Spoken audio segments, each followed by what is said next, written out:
Okay, I wanted to talk about, again, my Me Too moment. Um, it makes me a little uncomfortable and unhappy. So I'm going to talk about a few other things just to work into it, just to be calm. And then maybe talk about some unrelated stuff afterwards, just because leaving it abruptly leaves it with me, and I feel very uncomfortable and unhappy. So I'm going to talk about other silly stuff maybe afterwards, just to come down from it. So I thought I'd talk about a little bit about my theater experience. My notes are over here so that I can see them. I don't have my glasses on, so it's a little hard to read. But I thought my glasses got in the way last time, glare on them and stuff. So anyway, as I look at myself on this, I had I don't know how many parts over the years in both Minneapolis and in Chicago, and in college and graduate school. Um, and I hoped that I wasn't reading gay. I kind of look at this and think, well, gosh, I just hope that I wasn't. I had a friend after years of being in Chicago and seeing most of all of my work, I think, there. He was a husband of, and we weren't close or anything. He was the husband of a good friend of mine. Um, and he said to me, you know, Jamie, you're one of the few actors I see that all of your characters are different. There's something different about them. And that really meant a lot to me. But now looking at myself, I hope I wasn't reading gay too. Um, Maybe that's why I couldn't get very far, or one of the reasons. I don't know. Anyway, it's funny. The thing, I'm proud of the work that I did. And that's one of the things, that when coming out is that I'm gay and that's just it. I was born that way. And having worked on these theater pieces, these parts, and feeling that I had done them well was one of the things those are the things that I accomplished. So, but I look back and the things that I remember are the mistakes. Now, I didn't have a lot of movie auditions. Or commercial auditions, really. I had some. And the two movies that I talked about before, A Polish Wedding and Primal Fear, I was going in and reading for policemen. Me. You know, I can't think that, oh, Jamie, cop, yes, that's it. But I worked on those pieces, and they were small, and I went in and I did those auditions, and both times the people I was auditioning for laughed. And those parts were not written comedically. I made them funny. I made those people laugh, and I thought that was a big accomplishment, because those people must see stuff all the time. And they weren't expecting to laugh because, like I said, they were just small parts, but I wanted to stand out. So I thought that was something that I achieved and was proud of. But like I say, it's the mistakes that come back the most. I had an audition, and I was doing it, and I got to the end, and it was for, well, anyway, I got to the end, and I said, and that's why, something like, and that's why you should come here and eat at Taco Bell. And then there was a silence, and the guy said, well, that was pretty good, except that this is a commercial for Taco John's. Well, I didn't get that one. And when I was in college, in my first big performance, I was playing the heavy. It was a small part in a play called A Cry of Players, and I was like the sheriff or the heavy for the magistrate. And I had collected the main characters who had done something wrong and were being brought before the magistrate to be tried. And Barry, who was the character I was playing, didn't speak much, and when he did speak, he didn't speak a lot. So my big long line was, "Sir, the one without an arm has a whore. Do you want to see her?" And the night before we opened, I said, "Sir, the man without a whore has an arm." "No, wait, that's wrong."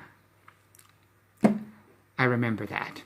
But I learned that you can't stop. If you make a mistake, you have to keep going. You have to come up with something. Because I stopped the show, at that point. Because everybody laughed and because I was so totally lost for a second there. But anyway, I missed an entrance once. I don't remember why.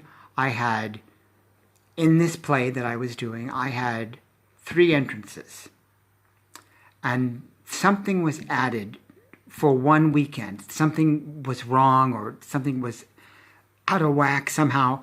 And I didn't come on again, but I was given a 4th thing to do. So, for the first 2 nights of the weekend, I did all 4 things fine. But for some reason on the 3rd night, the Sunday night, I had always done 3 things, and I did 3. The extra thing was the 3rd thing, and then I had my regular thing that was normally 3rd but was 4th for that weekend. And that Sunday night I've done my 3 things.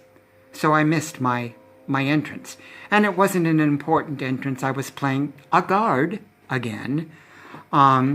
I just ran in with the other guard in the play, and we carried out the lead. So I didn't enter, but he had the other guard to lean on, and he was carried out. Of course, he ragged my ass, but I missed my entrance, so he had the right to do so. He was the lead. And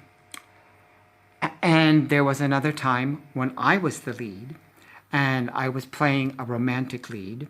It wasn't a straight romantic part, but I was the big guy, the main guy, and I had a love interest, and it was all kinds of things that I'd never done before. I won't go in now.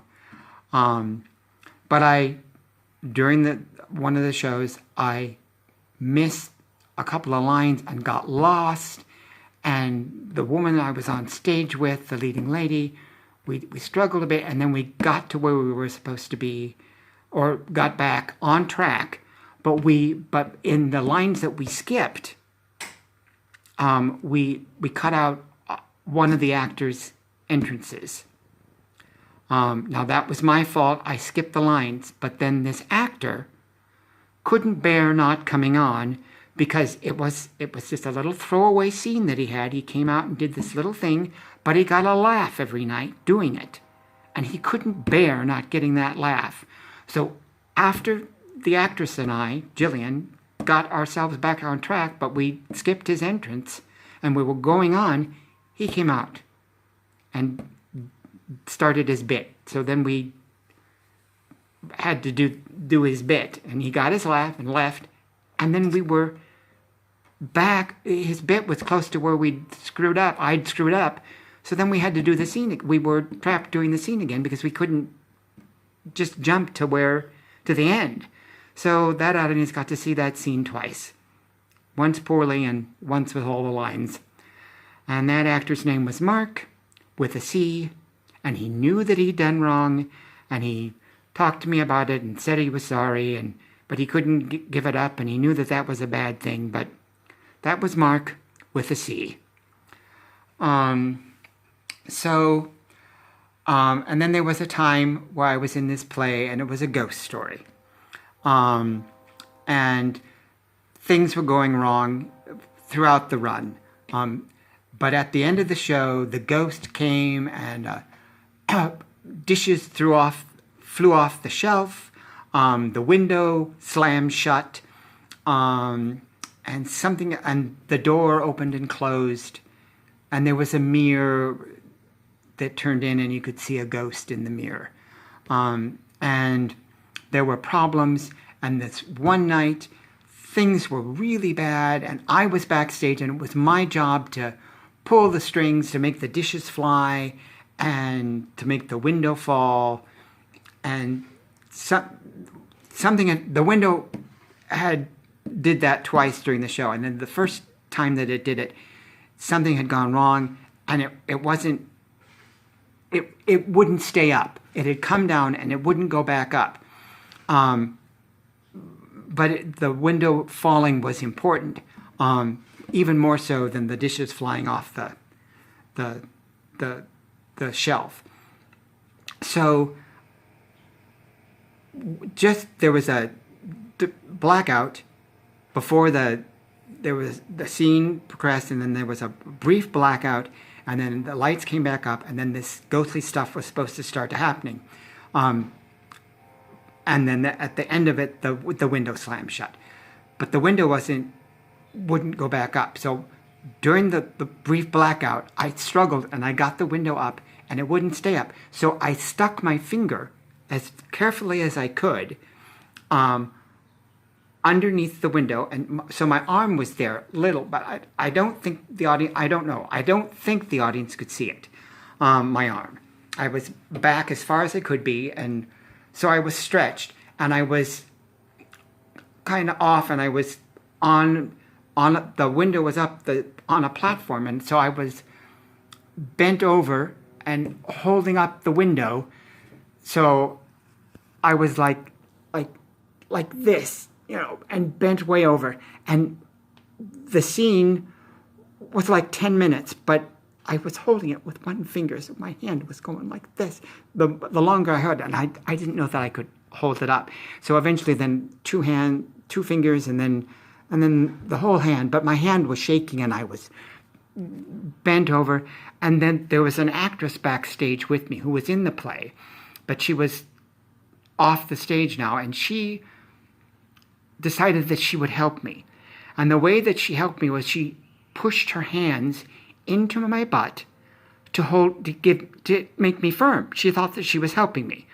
She pushed, and my hand shaked, and she said, "Is that okay?" And I thought, well, maybe it is. But then she started pushing harder, and I was right on the platform where it divided, and so on the sharp edge of it. So as she pushed, what she was pushing was my dick deeper and deeper into the sharp edge of this platform. And it was really beginning to hurt. So now not only was my arm and my hand hurting, but my prick was hurting too. And she was pushing harder and harder because I was shaking more and more. And finally I said, You're hurting my dick. And she couldn't hear me. And so she pushed harder because she thought that's what I wanted. Pushing harder on my butt. And I said, "Please stop." And she pushed harder. And I finally said, "You're hurting my dick. Please stop pushing on my butt."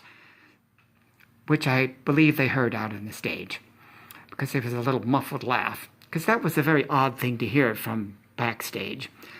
So she stopped. The scene ended. I let the window drop. I'm sure they saw my hand by now. But anyway, that was something that I remembered, and my dick remembers. And that show where Mark, with a C, couldn't miss his entrance because he got a laugh, I was the lead, and I was having a terrible time. Not because I was the lead. I'd had leads before, but because it was just stuff that I hadn't ever been asked to do before. So I went to the two directors, who were women, and I said, "I'm having a hard time. You see that. You've begun to castigate me.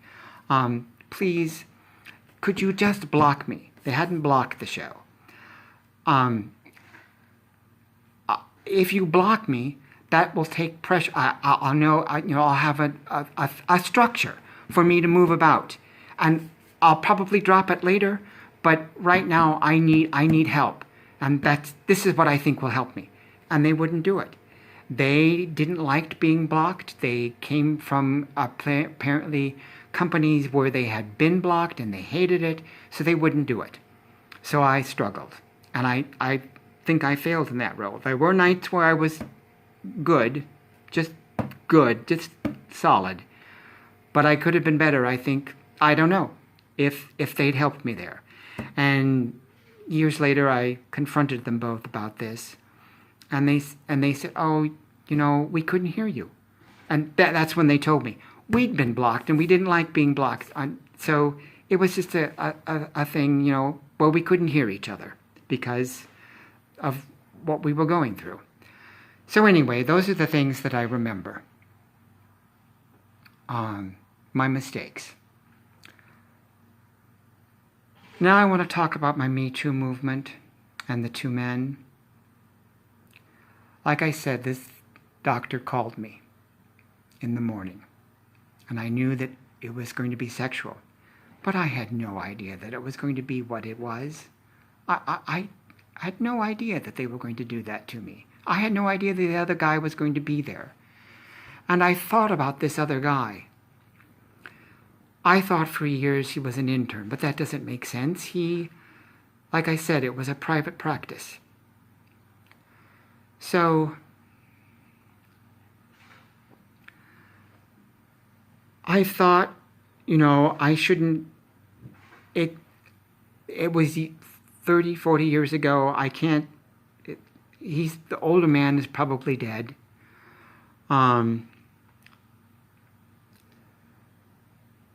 But this guy that I thought was an intern, I think that he had a relationship with the older man. I mean, it doesn't make sense. They must have known each other. For a long time, in my memory, some of the things that they said made me think that they didn't know each other well. But what could it have been? I mean, it's unlikely that the doctor opened the door, knowing that I was coming, saw some guy on the street, said, "Hey, you want to come in and do a homosexual rape on a virgin male?" That doesn't make sense. So he must have known the guy. And this is important to me because these two men don't deserve my forbearance. I don't really want to look for this guy, but this is my thoughts on that. I mean, the old man, he's probably dead. And my saying these things about him, he can't defend himself, and that was part of the reason. But after the young man left, he tried. Practically pushing his prick in my face. And the young man, he held me down. I don't know how long. His elbow was in my back. His hand was on my butt. His shirt was off. So I don't know that I know the older man's name. Okay? I don't know the younger man's name, first of all. So if the older man had done things, maybe there's a group out there that can, that I could talk to this about. But maybe there isn't. And if there is, that's kind of worse, because it wouldn't make it better. It would just make it scarier. It would just make that it was absolutely real, So there's that it would just be worse to know, actually. But it's the younger man that I want to get to. He was the one that was scary. And he was the one that really hurt me. I watched this show called Riverdale. It's a rethinking of the Archie comics. It's sexy. All of the young leads are sexy, good-looking, talented, good singing voices, good actors. And the older people are sexy, good actors. And the scripts are good. The stories are good. It's a wonderful rethinking of something. And I've enjoyed watching it. But beginning of this season, the lead, Archie, went to prison, and he decided to go to prison to make up for some reason to his father for something. He felt that he deserved to be punished, so he went to prison for murders that he didn't commit. And I got really angry at that because he didn't commit these murders. So by his going to prison and admitting to them, a murderer was out there. And I said, maybe this guy, maybe he never did anything else wrong, but maybe he did. And by my not speaking, by my not looking for him, maybe he's getting away with things. Maybe he's still out there doing harm. So that's why, not now, I'm not ready. I don't want to, I'm just not ready. But I'm going to try. I think that the older man and the younger man knew each other. So I'll start with the older man. I know his name, and I don't remember his first name, but I think I can figure that out. And if there isn't a group out there that has been hurt by this man, maybe I was the only one. Well, maybe I wasn't. So I'll start a group. I'll see if I can find other men. And then, like I said, I think that these two men had a relationship of some sort. So I'll try to find the younger man, just to find out what he's doing. Just because I think that that's my responsibility. Coming out and doing this gets me nothing. You know, that's been said about people that come forward for Me Too. I don't get anything. It just hurts. That's what it does. In fact, I have to confess that I'm a little annoyed and angry at the Me Too movement, because if this hadn't started, I would still be that, yes, the older man had been something and the younger man was a criminal and all this crap, and I didn't remember it that well. But now I do remember it. And I think about it sometimes, more than I want to.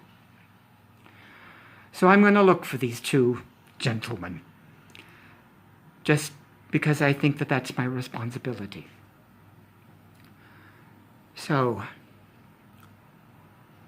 well, this probably wasn't very well put together either. I watched this show about this photojournalist interviews actors normally. And there's this one actor that came on recently. His name is, I can't remember his name. He was in *Halt and Catch Fire* and a couple of other things. And he's a good actor, and I don't remember his name. It's kind of an odd name, Scoot or Scott or something, Mick something, Snot McHarry or something. Well, that can't be his name. Snot McHarry. I mean, that's a name I would remember, you'd think. But anyway, he said that, preparing things the night before, and I kind of have prepared these things, I have notes, messes them up when you try to do them in the day, and that's kind of true for what I've been going through here. But, anyway, well, Scoot, Snot, whatever, I have prepared these, and I'm, to some extent, and I'm going to be an actor or go out to LA again, and I'm thinking about a movie.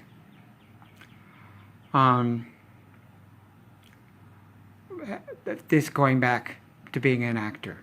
There was this old movie, and Alec Guinness played a Japanese man, which we don't do anymore, thank goodness. And Rosalind Russell was the woman. And he talked about, there was a legend in Japan about a man crossing slowly a bridge to the woman. And in this case, it was Rosalind Russell. And of course, Alec Guinness was playing this Japanese man, because we can't have an actual Asian man crossing a bridge or whatever, figuratively or literally, and being with a white woman back then. We can now, thank heavens, but back then we couldn't.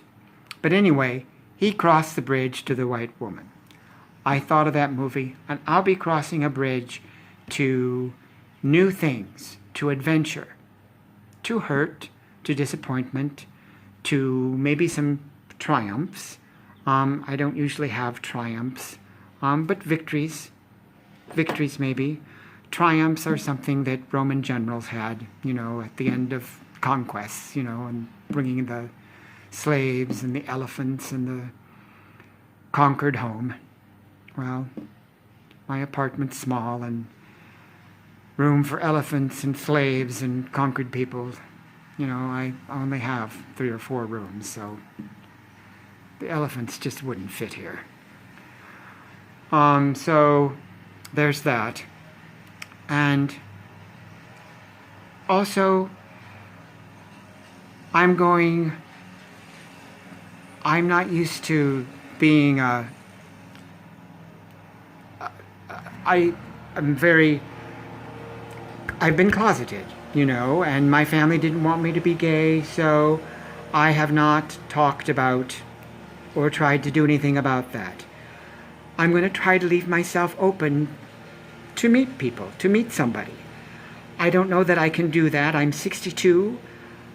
The thought of having to try and bring somebody into my life and deal with them eating their cornflakes or eating my cornflakes or going to the bathroom or their farts or their touching me when I'm not ready to be touched or in the mood to be touched or trying to figure out our finances together or having them separate or all that crap that you have to figure out when you love somebody.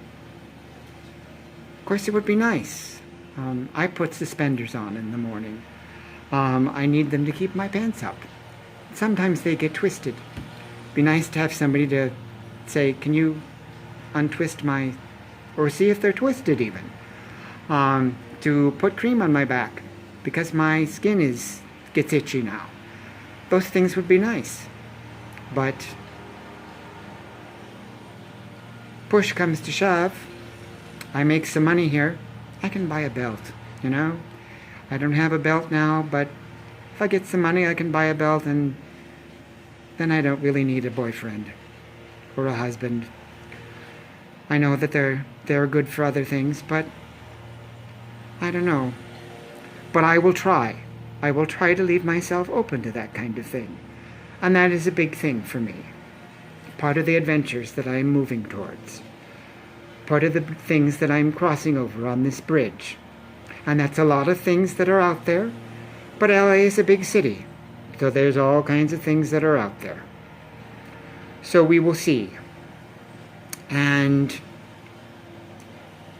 that means that I guess I'm a Snow White, waiting for my prince to come and kiss me, wake me up. Well, you know what? This Snow White is over that. I have waited in this glass, whatever the hell it is, bubble of being kept back and keeping myself back for 20, 30 years now. So this Snow White is over the prince. I'm over the prince completely. I want the damn king. I want the guy, the guy that I had before, maybe, he was ahead of me financially. If my king has a bank account and a kingdom and cars and planes and jets and houses, I'll share them with him. And contribute, maybe just cornflakes. Maybe that's all I have to contribute. That's all I can afford. But I'll take what he is willing to give me. So, and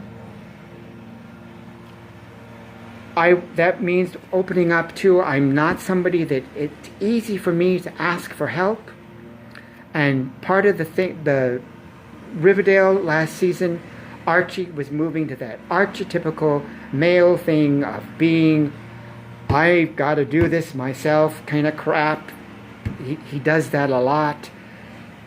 Well, maybe he can find, or the writers can find some other thing for Archie to learn to do.